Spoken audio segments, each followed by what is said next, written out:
La Société nationale d'électricité du Sénégal, Sénélec, vous offre votre revue de presse. Bonjour et bienvenue. Les révélations du porte-parole du gouvernement Moustapha Ndiéké Sarré sur la mort de Moustapha Ba, sujet principal qui occupe la majorité des journaux parus ce matin. L'ancien ministre de l'économie et des finances Moustapha Ba a été tué en France, annonce le porte-parole du gouvernement Moustapha Ndiéké Sarré dans Réumi Quotidien, qui renseigne qu'il a fait cette révélation lors d'une activité organisée par la JPS de Mbao et titre « Grosse bévue du porte-parole du gouvernement ». Dans la même publication, Sarré rétropédale et dénonce une manipulation de ses propos. Quand on manque d'arguments, on fabrique des polémiques. Comme tout citoyen, j'ai le droit de m'interroger sur des faits marquants de notre actualité sans pour autant faire d'affirmations. Ceux qui veulent faire diversion pour éviter les débats de fond sur la gouvernance et l'avenir du pays se fatiguent en vain, dit-il dans les colonnes de Vox Populi. Libération renseigne que les avocats de la veuve de Moustapha Ba exigent son audition, dénonce une déclaration irresponsable dans le journal L'Info. Pour Maître Ella Diouf et compagnie, de tels propos venant d'un haut responsable ne peuvent rester sans suite. Sarré déraille grave selon la formule de l'AS. Bassirou Kébé, ami du défunt, de dire « Nous demandons au procureur de l'entendre et au président de le démettre ». L'Observateur parle de la parole fuyante d'un porte-parole. Un autre sujet qui intéresse les journaux parus ce matin. Le président Bassirou Diomaye Faye veut le point sur les projets relevant du PUDC, Promoville, PNDL et Puma, rapporte Vox Populi. Il réclame aussi la situation exhaustive de tous les projets sectoriels développés ou placés sous la maîtrise d'ouvrage délégués de la GTIP et de l'ADM. Le Premier ministre demande des mesures urgentes au plus tard le lundi 24 mars 2025 pour la gestion des stocks en souffrance dans la production notamment arachidière, horticole et de maïs. Un audit des projets inachevés demandé écrit enquête. Le président lance le chantier des audits,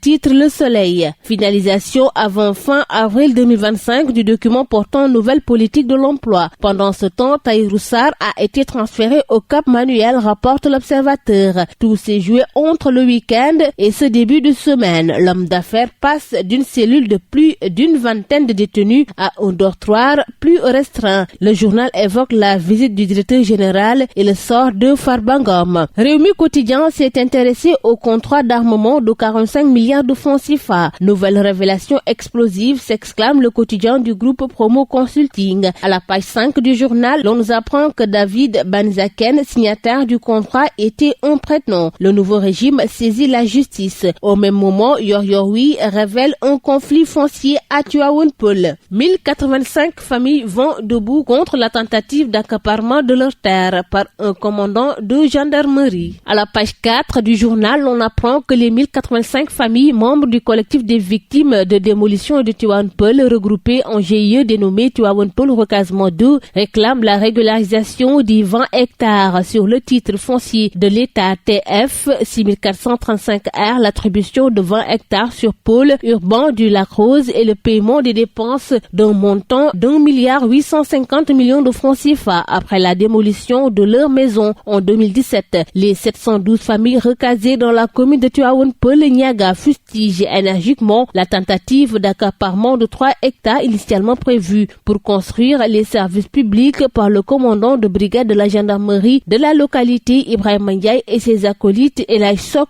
et Bounamaka. Dans les colonnes du journal, il s'exprime. Nous demandons au ministre de l'Intérieur Jean Batline et au ministre des Forces armées général Biram Diop de rappeler alors le commandant Ibrahima Ndiaye. Nous ne pouvons pas accepter ces agissements sur nos terres. Il cherche à nous humilier et à nous intimider. Nous ne céderons pas. Il nous a insultés et mis nus dans la cellule à la brigade. Libération parle de fraude autour de la convention État-employeur et affiche à sa une le pôle judiciaire financier frappe au cœur d'une mafia. Une information judiciaire a été ouverte après une enquête de l'OFNAC. Des millions de francs CFA soutirés durant la période de la COVID-19 sur la base de faux dossiers. Cueillis par un mandat d'amener, l'artiste comédien Moussa Seck a été écroué par le juge du 5e cabinet financier. 2 autres personnes ont été inculpées. Fait de société pour terminer avec le quotidien du groupe Futur Média qui parle d'horreur au quartier Médine de Mbour où 2 frères meurent dans des circonstances suspectes. À la page 6 du journal, on apprend apprend que B et M. Gueye sont décédés après y avoir mangé le repas servi par leur mère. La mère, qui a ingurgité un liquide toxique, se bat pour sa survie. Le journal renseigne que le père n'a été informé que 4 heures après. C'est tout pour votre revue de la presse. À vos kiosques et très bonne lecture. La Société nationale d'électricité du Sénégal, Sénélec, vous a offert votre revue de presse.